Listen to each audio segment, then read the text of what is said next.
Vamos agora para a questão número 18. Essa questão número 18 refere-se a partidos políticos. A Constituição Federal, ela já traz algumas regras referentes aos partidos políticos. E foi editada a Lei 9.096/95, regulamentando, partidos políticos. Então, esta lei, no artigo 1º, caput, diz o seguinte: é livre a criação, a fusão, a incorporação e a extinção de partidos políticos. Livre.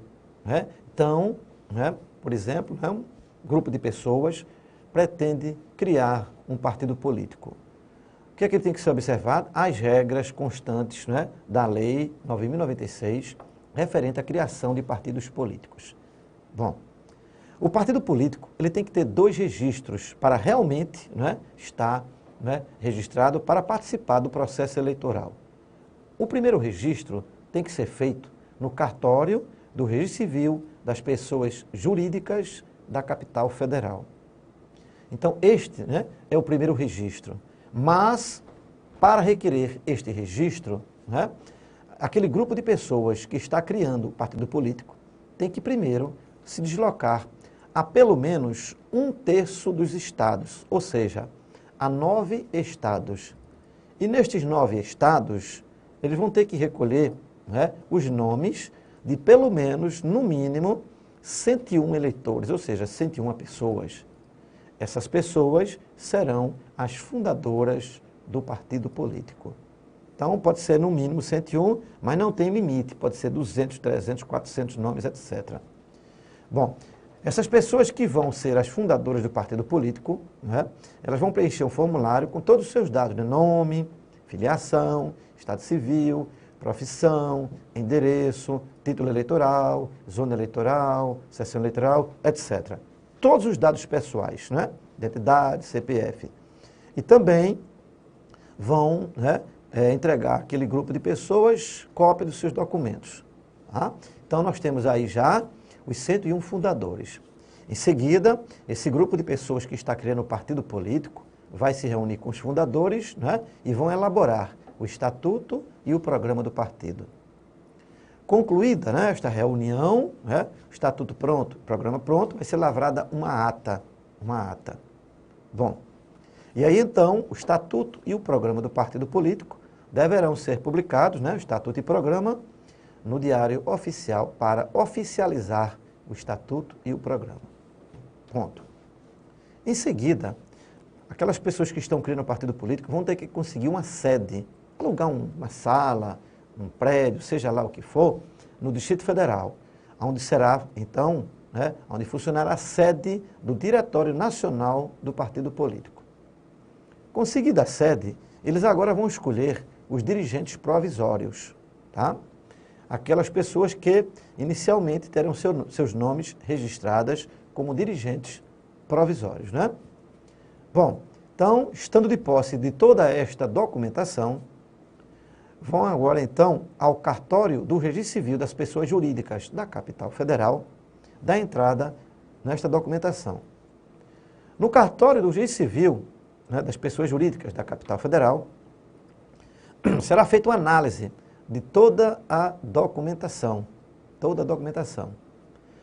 Ao analisar a documentação, e estando toda correta, o cartório do Registro Civil fornecerá aos criadores do partido político uma certidão de inteiro teor.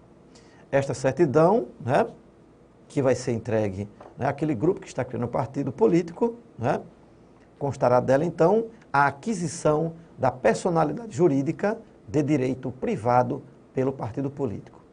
Então, inicialmente, o partido político vai nascer como pessoa jurídica de direito privado. Então, será primeiro pessoa jurídica de direito privado. Bom, feito isto, com a certidão de posse já, este grupo de pessoas agora vai a pelo menos 1/3 dos estados recolher assinaturas de eleitores que votaram na última eleição para a Câmara Federal. Então, em pelo menos 9 estados, esse grupo de pessoas que está criando o partido político terá que recolher né, 0,5% de assinatura de eleitores que votou na última eleição para a Câmara Federal. Bom, em cada estado, né, esses 9 estados, por exemplo, o partido político tem que colher um mínimo de 0,1% de assinaturas de eleitores que votaram naquele estado para a Câmara Federal. Então, olha, são 2 percentuais, né? 0,5% de assinatura de eleitores que votaram na última eleição para a Câmara Federal.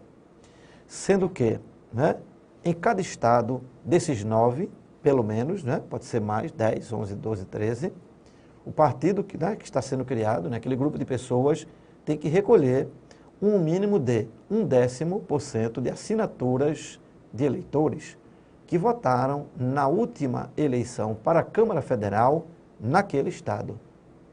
Tá? E aí, então, somando, né, essas assinaturas desses 9 estados, né, ou mais, né, tem que bater com aquele outro percentual, 0,5% de assinaturas de eleitores, né, em 1/3 dos estados que votaram na última eleição para a Câmara Federal.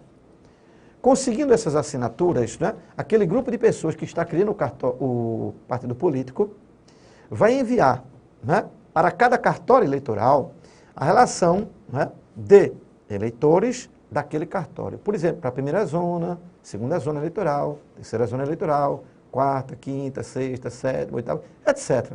Todas as zonas eleitorais. Ao receber esta relação, o chefe do cartório eleitoral ele vai proceder a uma consulta para ver se realmente aquela listagem apresentada pelos, né, criadores do partido, tá, com os eleitores, né, para ver se realmente eles votaram na última eleição para a Câmara Federal.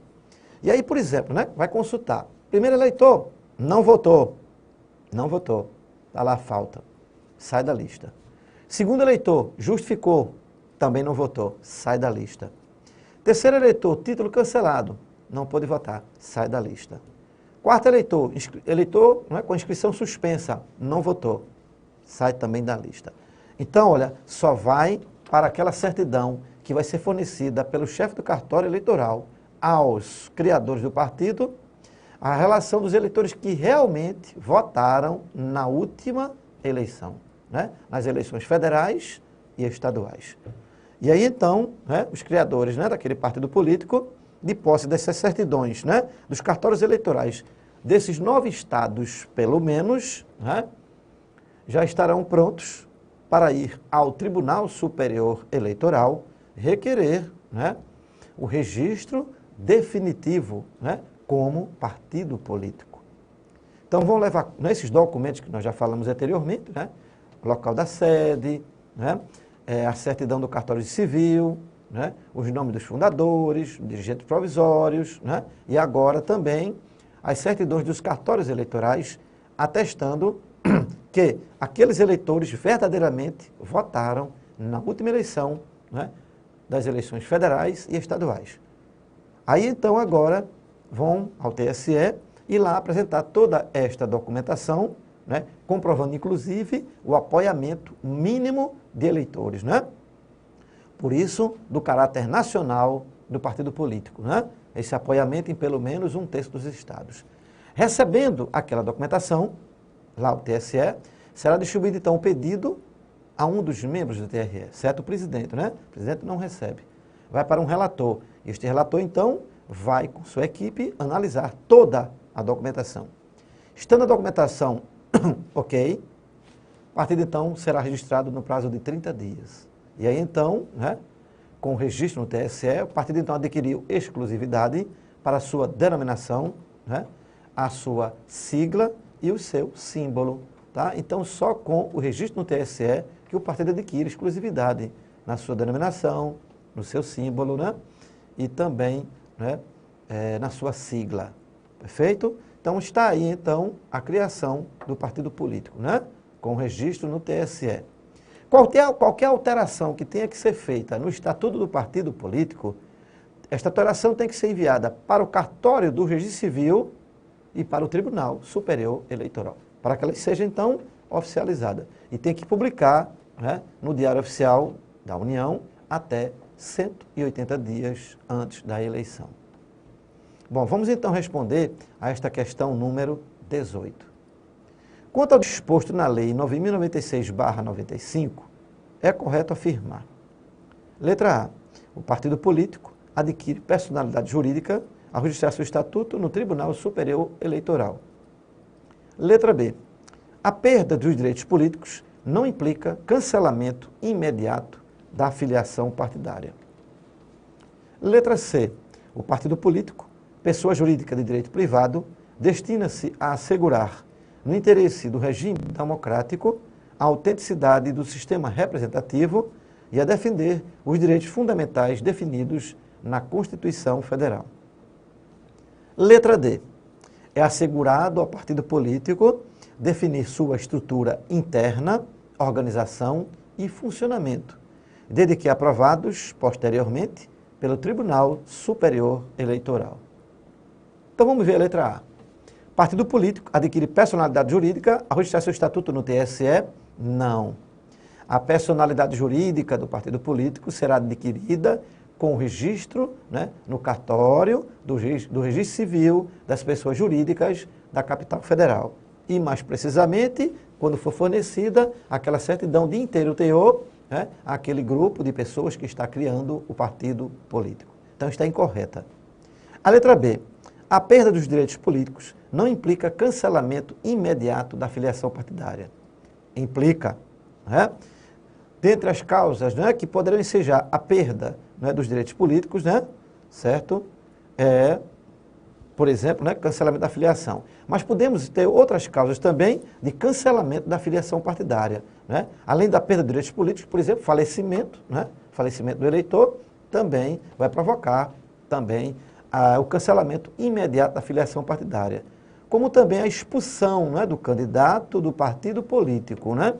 Esta expulsão deve ser comunicada à Justiça Eleitoral para que lá o juiz eleitoral então autorize a digitação de um código ASE de desfiliação, porque o candidato foi expulso, né? Então a expulsão tem que ser comunicada à Justiça Eleitoral. Então está incorreta. Letra C. Partido político, pessoa jurídica de direito privado, destina-se a assegurar, no interesse do regime democrático, a autenticidade do sistema representativo e a defender os direitos fundamentais definidos na Constituição Federal. Alternativa correta. Vamos ver a letra D. É assegurado ao partido político definir sua estrutura interna, organização e funcionamento, desde que aprovados posteriormente pelo Tribunal Superior Eleitoral. Errada, né? Incorreta. A estrutura interna, a organização e o funcionamento, né, de um partido político é de competência do próprio partido político, sem interferência da Justiça Eleitoral ou de qualquer outro órgão. Por quê?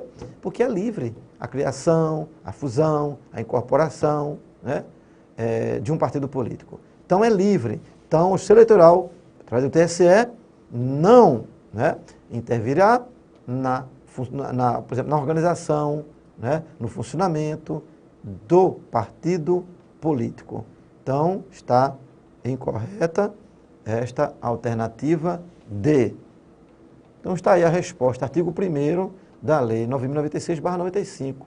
Partido político, pessoa jurídica de direito privado, destina-se a assegurar, no interesse do regime democrático, a autenticidade do sistema representativo e a defender os direitos fundamentais definidos na Constituição Federal.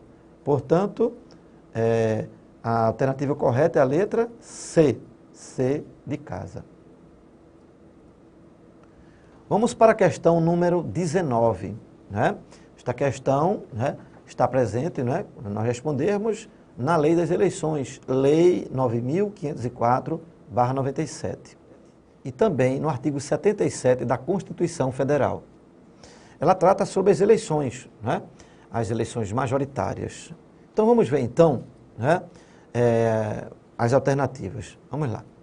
A letra A. Será considerado eleito o candidato a presidente ou a governador que obtiver a maioria absoluta de votos, não computados tão somente os nulos. Letra B.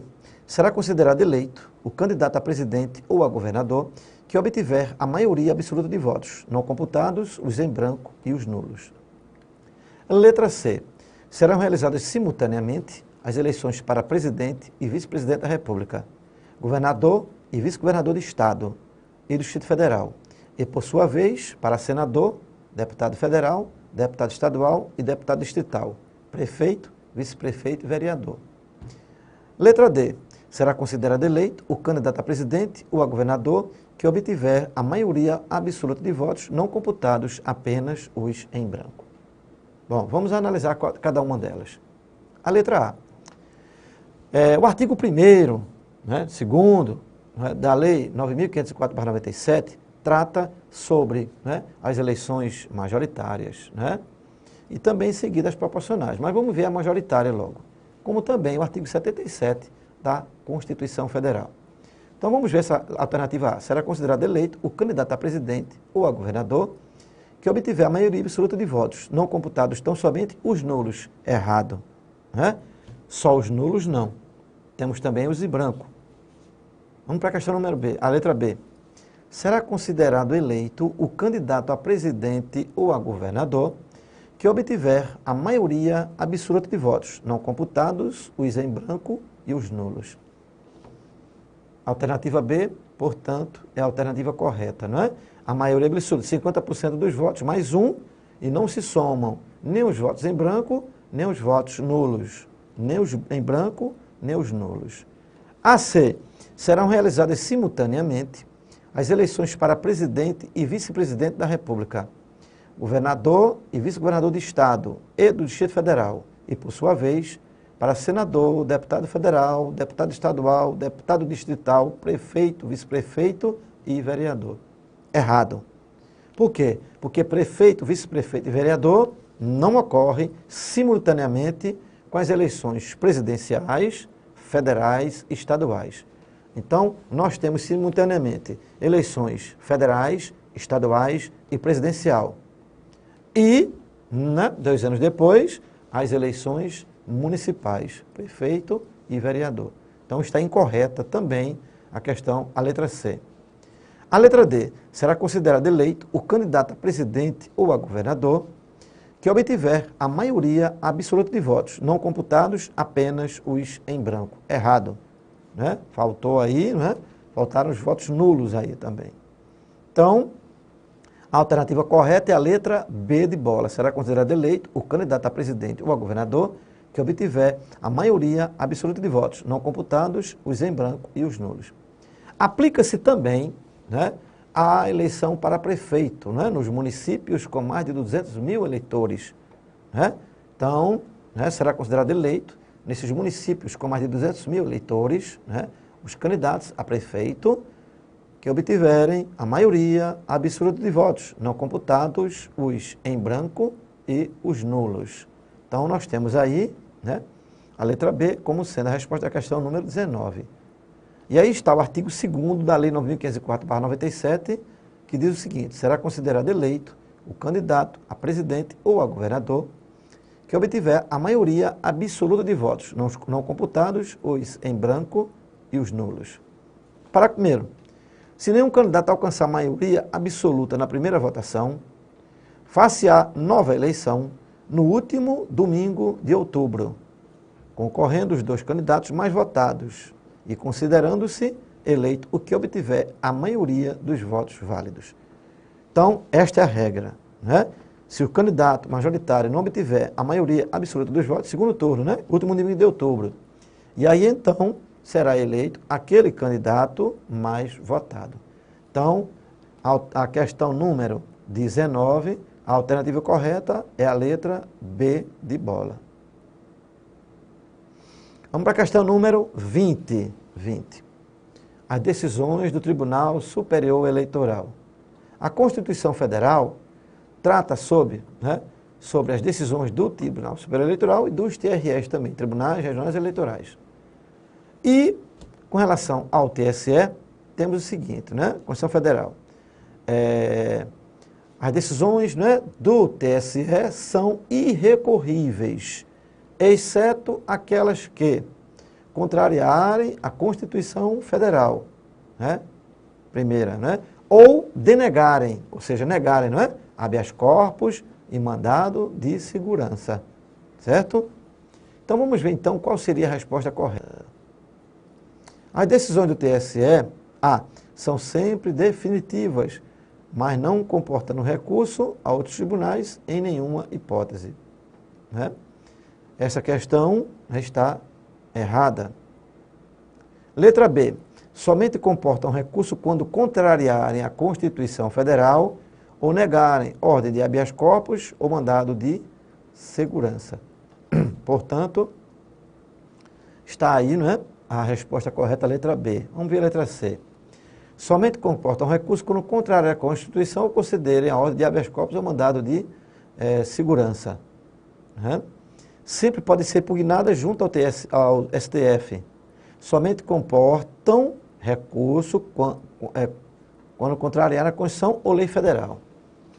Então, a alternativa correta está aí no artigo 121, parágrafo 3º da Constituição Federal. São irrecorríveis as decisões do Tribunal Superior Eleitoral, salvo as que contrariarem esta Constituição e as denegatórias de habeas corpus ou mandado de segurança. Então, né, a letra B, somente comportam recurso quando contrariar a Constituição Federal ou negarem ordem de habeas corpus ou mandado de segurança, né? A letra C, prestar atenção, somente comportam recurso quando contrariar a Constituição Federal ou concederem a ordem de habeas corpus. Conceder não, só quando negarem habeas corpus ou mandado de segurança, né? Este recurso vai para, né, o Supremo Tribunal Federal, decisões do TSE. Então, a alternativa correta é a letra B de bola, questão número 20. Vamos agora para a questão número 21. O registro e o cancelamento do registro de diretórios municipais dos partidos políticos e de candidatos ao Senado Federal compete. Bom, primeiro, né, o registro do Diretório Nacional do Partido Político é feito no Tribunal Superior Eleitoral. Então, um registro nacional. O registro do Diretório Municipal e do Diretório Estadual ou Regional é feito no respectivo Tribunal Regional Eleitoral. Então, registro do Diretório Nacional, TSE. Registro do Diretório Estadual e Municipal, Tribunal Regional Eleitoral. E cancelamento do registro. Então, cancelamento do registro do Diretório Nacional é feito pelo Tribunal Superior Eleitoral. Cancelamento do registro do Diretório Estadual e do Diretório Municipal é feito pelo Tribunal Regional Eleitoral. Bom, e também candidatos ao Senado Federal. Os candidatos ao Senado Federal serão registrados pelo Tribunal Regional Eleitoral respectivo. Então, é lá no TRE que serão entregues os pedidos de registro dos candidatos ao Senado Federal, né? Juntamente com 2 suplentes. E, se for o caso, cancelamento do registro, por exemplo, a ação de impugnação ao registro de candidatura de um candidato ao Senado Federal também será de competência do Tribunal Regional Eleitoral, cabendo recurso ao Tribunal Superior Eleitoral por este candidato. Vamos então ver as alternativas. Letra A, né? Compete ao juiz eleitoral da circunscrição eleitoral e ao Tribunal Regional Eleitoral do respectivo estado, respectivamente, não é? Está errado porque não compete ao juiz eleitoral, né? O registro diretório municipal. Letra B, Tribunal Regional Eleitoral do respectivo estado e ao Tribunal Superior Eleitoral, respectivamente. Também está errada esta questão, alternativa B. Por quê? Porque o primeiro estaria correto, TRE, mas o segundo, a senador, não é TSE, é o TRE também. Letra C, Tribunal Superior Eleitoral. Errado, né? Errado, né? Porque TSE é o Diretório Nacional, Municipal Estadual é o TRE, senador, TRE também. Letra D, Juiz Eleitoral da Circunscrição Eleitoral e ao Tribunal Superior Eleitoral, respectivamente. também está errado. Nem é juiz eleitoral, nem é Tribunal Superior Eleitoral. E a letra E? Tribunal Regional Eleitoral do respectivo Estado. Esta é a alternativa correta. Tribunal Regional Eleitoral do respectivo Estado, né? Então, vamos ver, então, né, a resposta na legislação eleitoral. Está no artigo 29 do Código Eleitoral, a resposta desta questão número 21. Então, compete aos tribunais regionais eleitorais, né? Aí nós vamos ver, então, a competência originária, né, dos TRE, né? Nós temos as competências privativas e as competências, né, originárias. Então, está aí, ó, o inciso 1 do artigo 29, né, diz o seguinte, ó, compete aos TREs processar e julgar originariamente, letra A, o registro e cancelamento do registro dos diretórios estaduais e municipais de partidos políticos, bem como de candidatos a governador, vice-governadores e membro do Congresso Nacional e das Assembleias Legislativas. Bom, membro do Congresso Nacional, né? Nós temos no Congresso Nacional os senadores e os deputados federais. Então, é competência do TRE tanto registrar esses candidatos, né, federais, senadores e deputados federais, como também membros das Assembleias Legislativas. Quais são? Deputados estaduais. E também, né, da Câmara Distrital, são os deputados distritais. E aí nós teremos o Tribunal Regional Eleitoral do TRE do Distrito Federal. Então, a competência tanto para registrar como para cancelar registro de diretório municipal, diretório estadual, candidatos a deputado federal, né, senador, deputado estadual e governador, é do Tribunal Regional Eleitoral do respectivo estado, né? E o cancelamento, né, de, né, candidatos a senador poderá ser feito por candidato, partido político, coligação, né, lá no TRE, tá? Ao TRE, né, proposto por candidato, partido político, coligação e Ministério Público Eleitoral, através da AIC. Então, é uma ação para impugnação ao registro de candidatura, que pode ser proposta por candidato, partido político, coligação e o Ministério Público Eleitoral ao Tribunal Regional Eleitoral. Prazo, 5 dias contados a partir da publicação dos pedidos de registro dos candidatos, né, lá no TRE. Bom, então, concluímos aí este módulo, daremos sequência no módulo seguinte.